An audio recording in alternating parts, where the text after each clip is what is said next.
Recently there's been some news for Dying Light 2, and as a huge zombie game fan I had to talk about it. So if you do enjoy these videos, make sure to drop a like and subscribe down below and comment if you've played the first Dying Light and what you thought about it.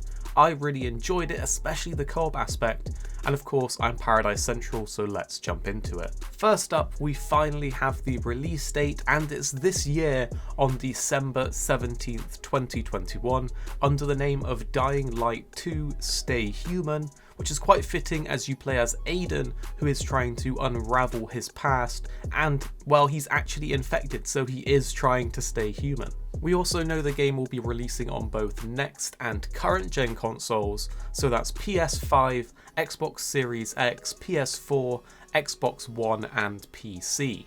Techlands, the development studio behind the game, have also said that the game is supposed to have 100 hours of content and that the campaign length is about 15 to 20 hours.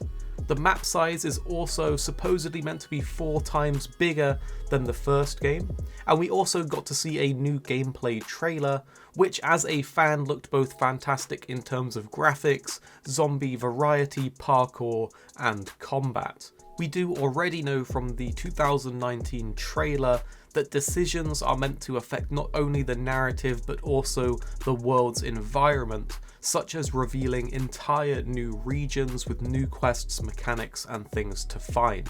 There's really a big emphasis on decision making from their different trailers and when they talk about the game, but we'll have to see how that pans out, as we have been burnt on a lot of these promises before.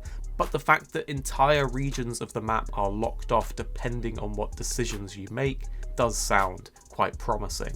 We know that parkour was a huge part of the game in the first of the series, and they have actually doubled the amount of parkour moves in the second game, so that is quite exciting if you did enjoy doing the parkour.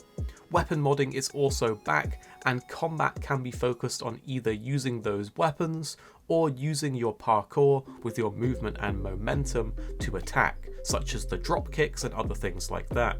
But there are also some ranged weapons.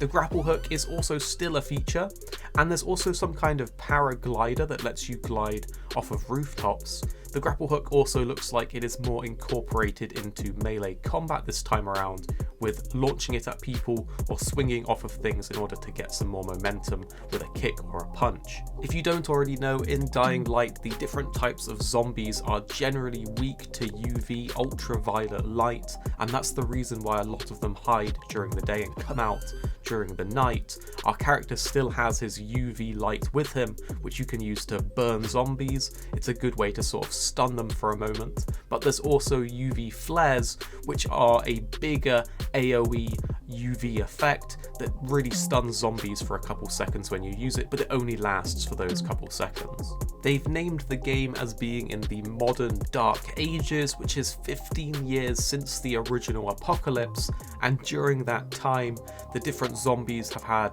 plenty of chances to mutate and evolve, hence the new different types of zombies, and the world has become more used to the apocalypse. And from that, 3 different factions have formed, which are fighting for the ground and resources that the city has to offer. You have the survivors, which pride on being very adaptable and being able to make safe zones everywhere. They seem to have a lot of agriculture and crudely built safe areas on rooftops and things like that.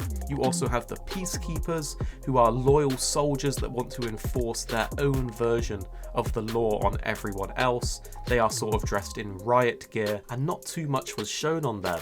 But you also have the renegades, who serve the colonel and who want to become the sole rulers of the city. Interestingly enough, throughout the story you get to side with one of these different factions at different points, and each faction has its own characters who you could end up working with, so depending on what playthrough you do or what you feel in the moment, you might end up siding with one over the other, which will, as they mention, have a heavy emphasis on the narrative and also the environment. Regular bandits and outlaws are also around in the city, but they cannot be sided with, so you will just want to fight them when you see them. Nightfall was looking just as scary and dangerous as the first game, where the streets become flooded with infected and the new mutated zombies. During this time, your best option is to parkour your way to safety, but remember that virals and other higher mutated zombies are very fast and can parkour too. Infected nests are also spread around, and during the day they are filled with zombies, while at night those zombies have moved onto the streets, and as such you can go and explore those infected nests to get some very good rewards. I'm really interested as to what you guys think of all of this information and if you played and enjoyed the first Dying Light. I am biased, I love my zombie games, so I'm very excited for the second one, and I'm really keen to hear what you think since, as I said, I am quite biased. Thank you so much for watching, everyone. I hope you're all staying safe and having a good day. Do make sure to drop a like down below and subscribe for more videos like this, and hit the notification bell if you do want to be the first to see our videos. Thank you so much for watching, everyone.